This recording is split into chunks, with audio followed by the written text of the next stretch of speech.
Actuellement en Afrique, il y a un phénomène qui est en train de prendre une ampleur extrêmement dévastatrice.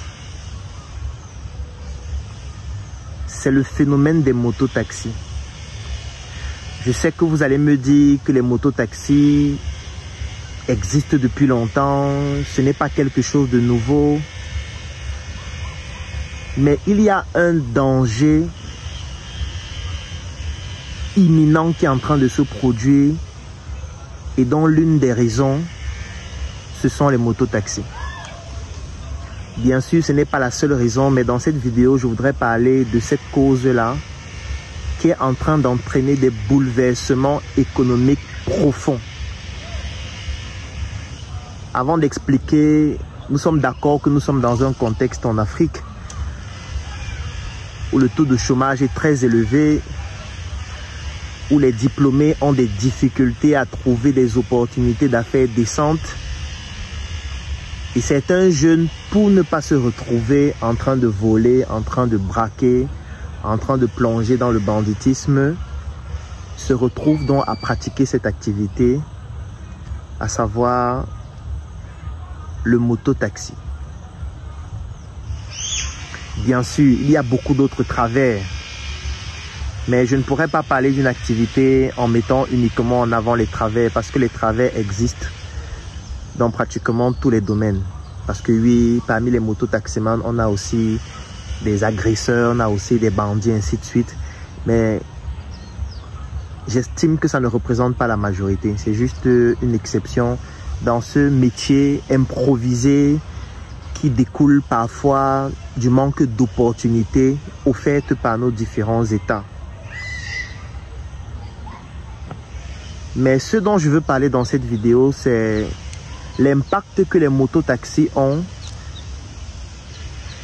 dans notre niveau de vie, dans le coût de la vie, dans la cherté de la vie en Afrique. Et je vais prendre un exemple avec le Cameroun, mais ça se vérifie dans plusieurs autres pays. Dernièrement, j'étais dans mon groupement, ou plutôt mon village, qui est situé à Fotouni, c'est à l'ouest du Cameroun, dans le département du Onkam. Et dans mon village, j'ai remarqué une situation qui n'est pas singulière à mon village, et on remarque ça dans pratiquement tous les villages du Cameroun. C'est le fait que les jeunes ne vont plus au champ. Parce que nos ancêtres fonctionnaient comment? Le père qui avait plusieurs femmes se levait le matin avec ses épouses et ses nombreux enfants et allait dans leurs grandes plantations cultiver du maïs, du manioc, du haricot et beaucoup d'autres spéculations. Rentrait du champ parfois dans l'après-midi ou très tard dans la soirée. Ensuite préparait, mangeait, vendait le reste pour pouvoir acheter d'autres denrées, troquait pour payer les études des enfants, ainsi de suite. Donc ce qui fait que le village se développait grâce au développement agricole. Le développement économique du village était appuyé sur l'agriculture et un peu la micro-industrie, c'est-à-dire la transformation de ces matières premières agricoles-là pour pouvoir obtenir certains produits manufacturés. Sauf qu'avec le temps, nos parents ont grandi, nos parents ont vieilli. Nos parents ont toujours cultivé cette attitude qui consiste à aller très tôt le matin au champ et rentrer très tard le soir, donc de cultiver. Et ce qu'il faut noter, c'est que plus de 80% de la population se retrouve dans des grandes villes. Donc ce qui fait que nos villages sont dépeuplés à cause du phénomène de l'exode rural, qui est dû à plusieurs autres raisons. Je ne veux pas évoquer ça dans la vidéo pour éviter qu'elle ne soit trop longue. Je veux me concentrer sur le sujet principal. Donc non seulement dans les villages, on n'a plus beaucoup de personnes. Le peu de personnes qui restent au village, ce sont des personnes âgées.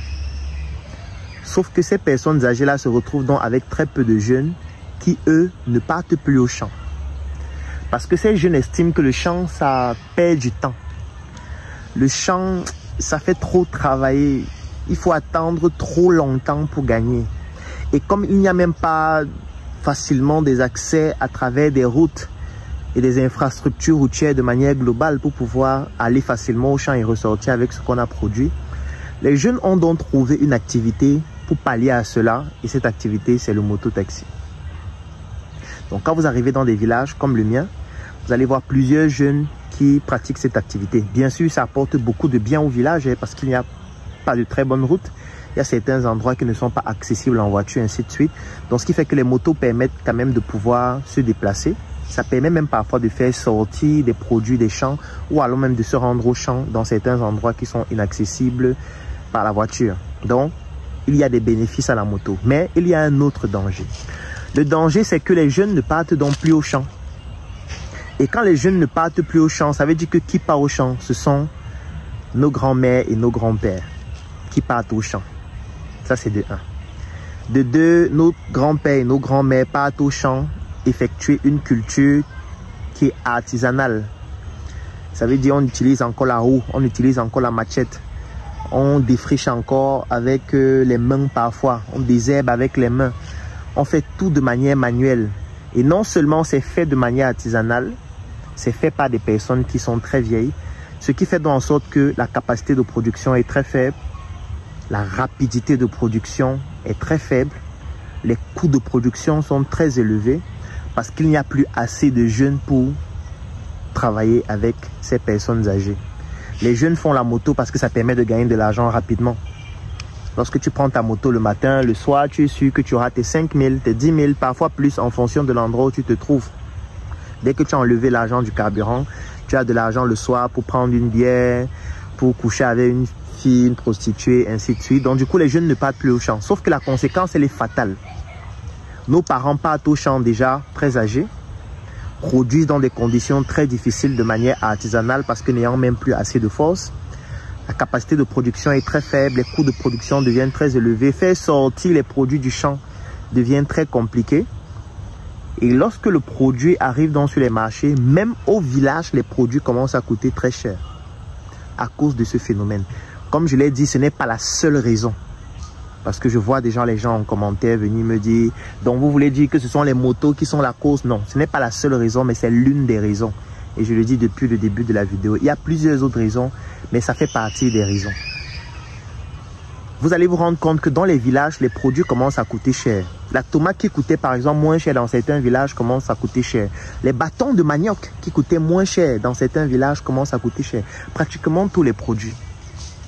Et comme plus de 80% de la population se retrouve en ville, les produits qui sont déjà chers au village doivent donc quitter le village pour se retrouver en ville. Donc on va ajouter à ce prix déjà élevé le prix ou plutôt le coût de la logistique. Ce qui fait donc qu'en ville, on se retrouve avec des produits qui coûtent plus cher.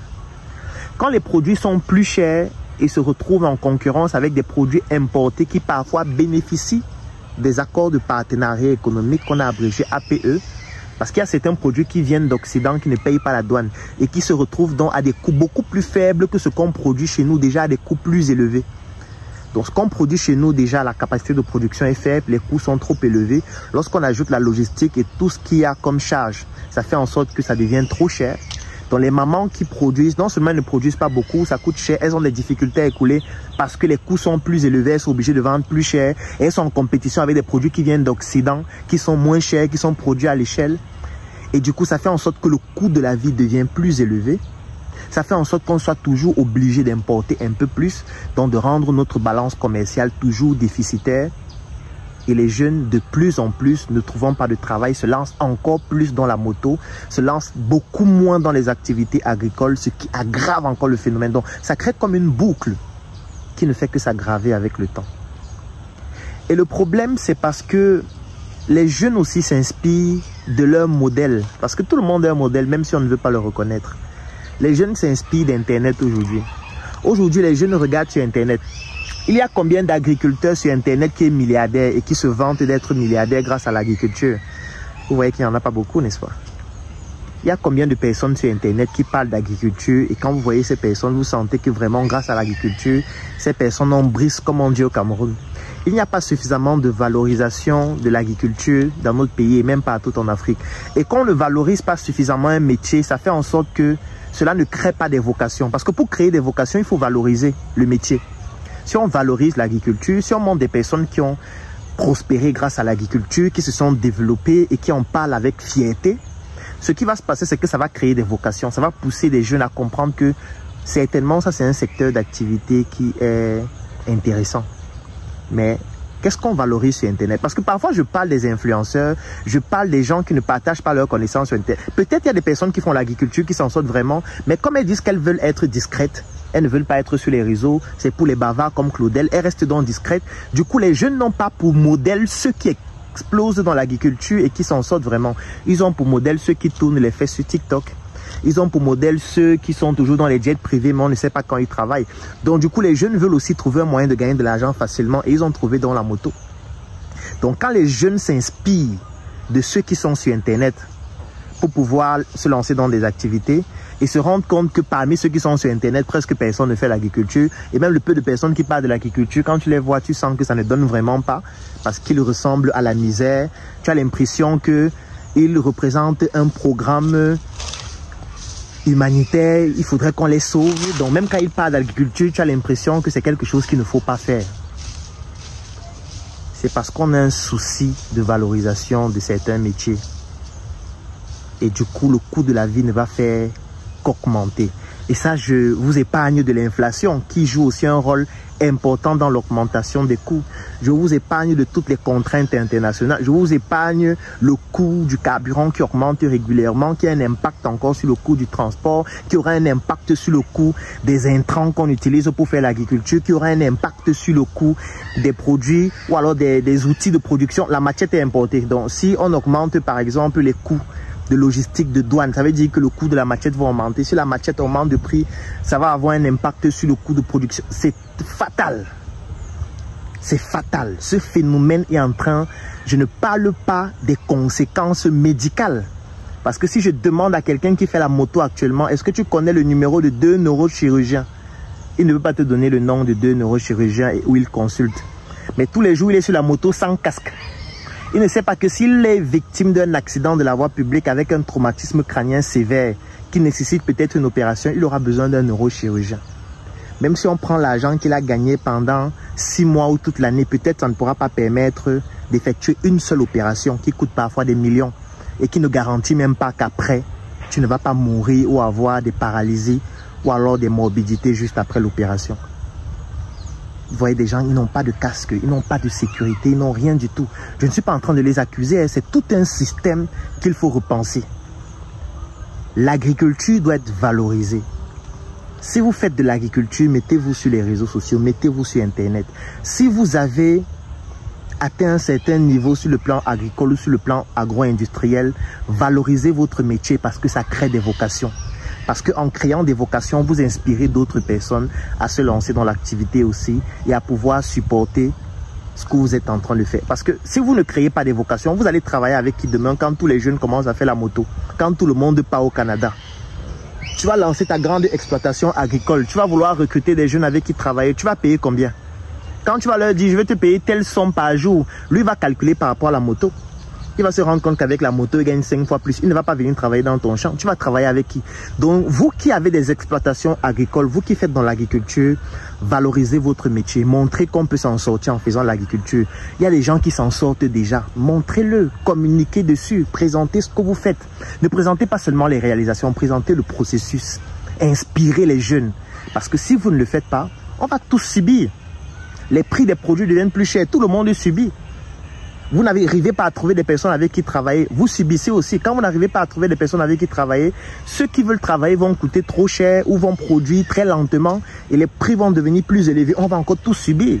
Peut-être ça ne te dit rien parce que tu vas dire que non, moi je suis un agriculteur, je produis la tomate, mais tu ne produis pas les oignons, tu ne produis pas le plantain.